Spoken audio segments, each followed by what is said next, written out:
আসসালামু আলাইকুম। আজকে ভিডিওতে আমরা দেখব সোপিয়া স্টোরের সেটিংস মেনু কিভাবে কনফিগার করতে হয়। তো চলুন শুরু করা যাক। প্রথমে আমাদের যেতে হবে soppiya.com-এ। soppiya.com-এ যাওয়ার পর এখান থেকে সাইন ইন বাটনে ক্লিক করতে হবে। সাইন ইন করার পর এখানে আমাদের যে ইমেল অ্যাড্রেস এবং পাসওয়ার্ড আছে তা দিয়ে লগ ইন করতে হবে। তো আমি আমার ইমেল অ্যাড্রেসটা এখানে দিচ্ছি।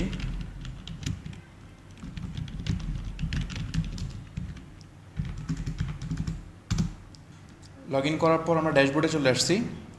এখন আমরা ড্যাশবোর্ড থেকে চলে যাব হচ্ছে সেটিংস মেনুতে। সেটিংসে আসার পর এখানে আমরা দেখতে পারবো যে অ্যাকাউন্ট সেটিংস আছে। এই অ্যাকাউন্টের মধ্যে কিছু ডেটা আমাদের দিতে হবে। তো এখানে আমি আমার নাম দিয়ে দিচ্ছি।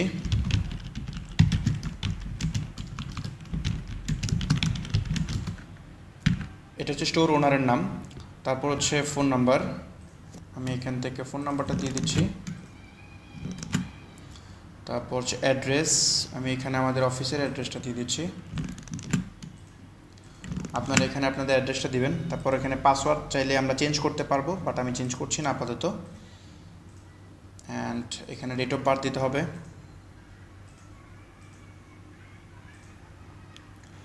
তো আমি ডেট অফ বার্থটা দিচ্ছি এখানে।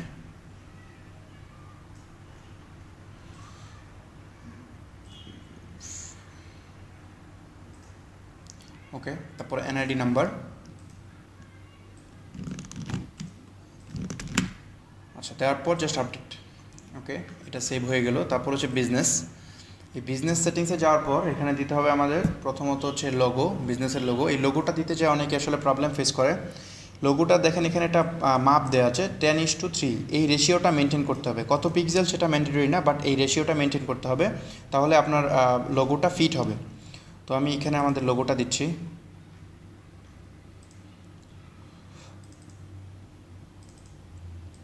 ওকে, সোপিয়ার লোগোটা, এবং এখান থেকে জাস্ট আমি সিলেক্ট করে দিলাম পুরোটা, অ্যান্ড ক্রপ অ্যান্ড ক্লোজ। ওকে, লোগোটা আমরা দেওয়া হয়ে গেছে অলরেডি আমাদের। তারপর হচ্ছে এখানে বিজনেস নেম আমি দিচ্ছি সোপিয়া। তারপর হচ্ছে বিজনেস ইমেইল support@। এই মেলটা আপনাদের ক্লায়েন্টরা দেখতে পারবে। সো এই মেলটা দিবেন হচ্ছে যে মেইলে আপনাদের সাথে যোগাযোগ করতে পারবে, এবং এটা হচ্ছে বিজনেস ফোন নাম্বার। তো আমি এখানে আমার ফোন নাম্বারটা দিচ্ছি। এটা আপনাদের ওয়েবসাইটে শো হবে। এখানে যে নাম্বারটা দেওয়া হবে এটা ওয়েবসাইটে শো হবে, আর অ্যাকাউন্টে যেটা দিবেন সেটা এখানে শো হবে না। তারপর হচ্ছে বিজনেস অ্যাড্রেস, এটা হচ্ছে আপনার অফিস যেখানে, সেই অ্যাড্রেসটা দিতে হবে। আমি এটাই দিচ্ছি। তারপর হচ্ছে টিন নাম্বার, আপনাদের যে বিজনেসের টিন আছে সেটা দিবেন, তবে এটা ম্যান্ডেটরি না। তারপর হচ্ছে কারেন্সি সিলেক্ট করবেন। আমি এখান থেকে বিটিটি সিলেক্ট করতেছি। তারপর আপডেট। তো দেখেন এটা আপডেট হয়ে গেছে, এবং এখানে দেখেন লোগো চলে আসছে। এতক্ষণ এখানে আমাদের ইমেল ছিল, এখন এটা লোগো চলে আসছে। তারপর হচ্ছে ওয়েব। এই ওয়েবের মধ্যে আপনার ইউআরএলটা আছে, মানে হচ্ছে আপনার সাব ডোমেইন। তারপর এই ডান পাশে হচ্ছে ডোমেইন কীভাবে কানেক্ট করবেন, মূল ডোমেইন যেটা আছে এটা কীভাবে কানেক্ট করবেন। এই মূল ডোমেইন কানেক্টের উপর একটা আলাদা ভিডিও আমরা বানাবো। আপাতত জাস্ট একটা সাব ডোমেইন এখানে আমরা অ্যাড করে দিচ্ছি। তো সাব ডোমেইন আমি দিচ্ছি ফাহমিদ স্টোর দিলাম। ওকে, এটা অ্যাভেলেবেল আছে এই জন্য নিয়ে নিছে। আমরা যদি অন্য কিছু দিতাম তাহলে নিত না। তবে এখানে মিনিমাম 4 ক্যারেক্টার দিতে হবে, এবং কোনো ডিজিট ইউজ করা যাবে না, যেমন হচ্ছে 24 বা মানে 1 2 এই টাইপের কোনো ডিজিট এখানে অ্যালাউ না। আচ্ছা, তারপরে এটা লাইভ করতে হবে, বাট আমি যদি এখানে লাইভ করতে চাই দেখবো যে আমাকে লাইভ করতে দিচ্ছে না, কারণ এখানে বলতেছে সেট ডেলিভারি জোন ফার্স্ট। মানে কয়েকটা ম্যান্ডেটরি ফিল্ড আছে, এগুলো আমাদের সেট করতে হবে। তো আমরা একটা করে সেট করতেছি। তারপর এমপ্লয়ি আমরা প্যাকেজ আপগ্রেড না করলে দেখাতে পারছি না, সো এটা আমরা এই মুহূর্তে ইগনোর করব। উইজেটটাও পরে দেখাচ্ছি। আমরা আগে ডেলিভারিটা অ্যাড করে নিই। তো ডেলিভারির মধ্যে প্রথমত দেখাচ্ছে এখানে কোনো ডেলিভারি জোন অ্যাড করা নাই।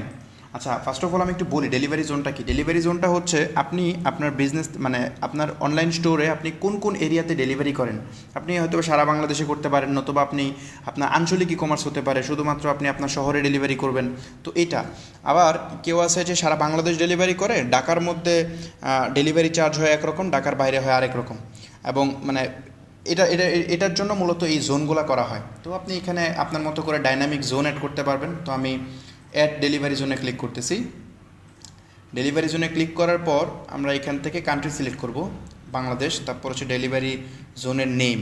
তো আমি দিচ্ছি হচ্ছে আপনার ইনসাইড ঢাকা, এবং ইনসাইড ঢাকা ডেলিভারি চার্জ কত আমি ইনসাইড ঢাকা ডেলিভারি চার্জ দিচ্ছি হচ্ছে 50 টাকা, এবং এটা কি অ্যাক্টিভ আছে কিনা, সো আমি অ্যাক্টিভ দিয়ে আপডেট করে দিচ্ছি। তো দেখেন এখানে অ্যাড হয়ে গেছে ইনসাইড ঢাকা ডেলিভারি চার্জ এত এবং অ্যাক্টিভ। আপনি চাইলে এখানে অ্যাকশন বাটনে ক্লিক করে এটা ইনঅ্যাক্টিভ করে দিতে পারবেন যদি আপনি ওই এরিয়াতে পরবর্তীতে কখনো ডেলিভারি না দেন।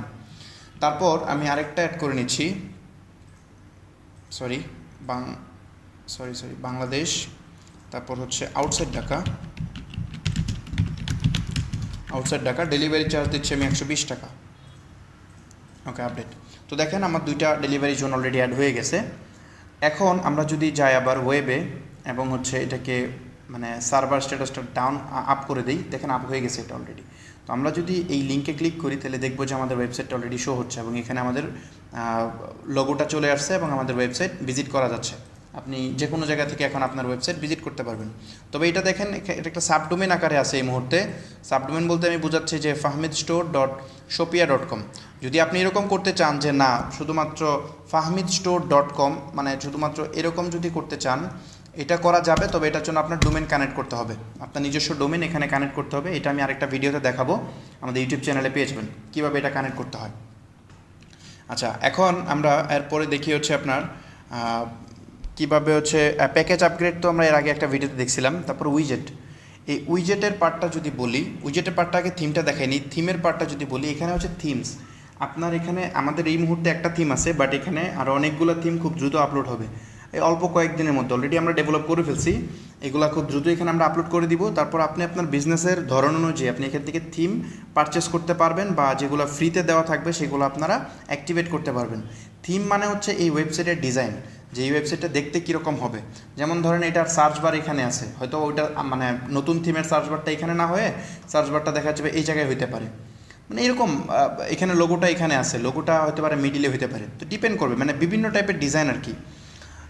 আপনারা যে এক একটা ওয়েবসাইটের সামনে যে ফ্রন্ট এন্ডটা দেখেন, যে ডিজাইনটা দেখেন, এটাকে আমরা থিম বলি আর কি। তো এই থিম আপনার এখানে অনেক থাকবে, আপনারা সেখান থেকে চেঞ্জ করতে পারবেন এবং এই থিমগুলোকে কাস্টমাইজ করা যাবে। তো এই কাস্টমাইজ করার জন্যই আমরা এখানে উইজেটে যাব। এই উইজেটে যাওয়ার পর আমরা ওই থিমের যে কনফিগারেশনগুলো আছে এখানে সবই পাওয়া যাবে। তো আমি যদি কয়েকটা দেখাই, যেমন ধরেন হোম পেজ হচ্ছে আপনার একটা পেজ, এই যে পেজটা হোম পেজ, এই পেজে আমাদের কিছু এখানে দেখেন কিছু সেকশন আছে। যেমন এখানে আছে হচ্ছে ইমেজ স্লাইডার, তারপর হচ্ছে ক্যাটাগরি উইজেট, flash sale, new arrival and all product. তো এইগুলো হচ্ছে আমাদের এক একটা সেকশন আমরা বলতে পারি, এই মানে সেকশন বা উইজেট।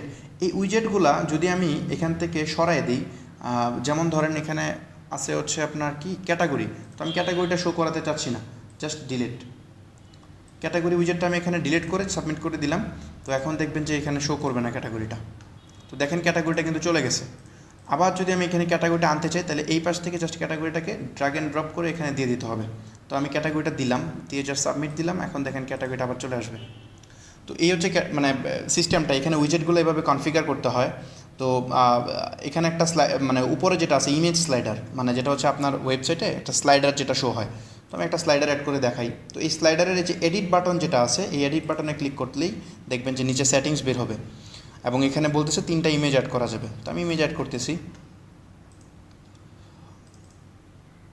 প্রোডাক্ট ইমেজ না, স্লাইডার ইমেজ। তো এখান থেকে আমি একটা স্লাইডার দিয়ে দিলাম, তারপর এখানে আরেকটা স্লাইডার দিলাম। আমার কাছে আসলে 2টা ছবি আছে, তো আমি এটা আবার রিপিট ইউজ করি, দেন সাবমিট দেওয়ার পর দেখেন এটা আপডেট হয়ে গেছে। এবং আমরা যদি এখন ওয়েবসাইটটা লোড দিই তাহলে দেখবো যে এখানে আমাদের স্লাইডার ইমেজটা চলে আসছে। দেখেন এখানে স্লাইডারটা চলে আসছে। এখন আমরা যদি এই জায়গা থেকে এটাকে আমরা ডিলিট করে দিই অ্যান্ড সেভ দিই, দেখবো যে আমাদের ওয়েবসাইটের নাই, দেখেন এটা নাই। আবার আমরা চাইলে এটা ড্র্যাগ অ্যান্ড ড্রপ করে এখানে নিয়ে যেতে পারবো। তো মানে এটা হচ্ছে মানে অ্যাকচুয়ালি খুবই হাইলি কাস্টমাইজেবল। আপনি প্রতিটা মানে পার্ট বাই পার্ট সেকশন আপনি এটা কাস্টমাইজ করতে পারবেন। ইন ফিউচারে এখানে অনেকগুলো কাস্টমাইজেশন এনাবল হবে। আচ্ছা, আমরা এটা আবার দিয়ে দিলাম। তারপর এখানে কিছু গুরুত্বপূর্ণ সেটিংস আসবে, যেমন ধরেন আচ্ছা এটা ইমেজ স্লাইডারটা আমি দিয়ে দিচ্ছি এখানে। ওকে, আচ্ছা ইমেজ স্লাইডারের ক্ষেত্রে খুব গুরুত্বপূর্ণ একটা কথা যেটা, এটা হচ্ছে এখানে খুবই মানে হাই রেজলিউশনের ছবি দেওয়ার চেষ্টা করবেন, নাহলে দেখবেন যে ফেটে গেছে। তো এখানে 1920x1080 দিতে পারেন, বা এই টাইপের ভালো মানের মানে ছবি দিবেন। ছবি খুব গুরুত্বপূর্ণ একটা ওয়েবসাইটের জন্য, খুবই ইম্পর্ট্যান্ট। আচ্ছা, এখন আমরা এখান থেকে আরেকটা সেকশন দেখি, যেমন হচ্ছে এখান থেকে আছে হচ্ছে ফুটার। এই ফুটারটা হচ্ছে আপনার ওয়েবসাইটে দেখবেন যে এখানে নিচে কয়েকটা সোশ্যাল মিডিয়ার এখানে আইকন দেওয়া আছে। এখানে আপনারা চাইলে আপনাদের যে সোশ্যাল মিডিয়াগুলো আছে সেগুলো লিঙ্ক করতে পারবেন। তো এই ফুটারে ক্লিক করার পর দেখেন এখানে এটার এডিট বাটনে ক্লিক করলেই আপনার এখানে এটা ওপেন হয়ে যাবে। তারপর এখানে আমরা ফেসবুকের লিঙ্কটা দিতে পারি।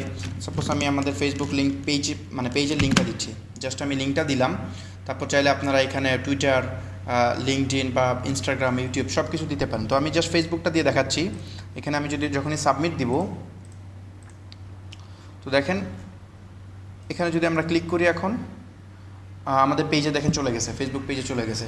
তো এটা হচ্ছে আপনার কীভাবে ফুটারগুলো আপনি কিভাবে অপটিমাইজ করবেন সেটা।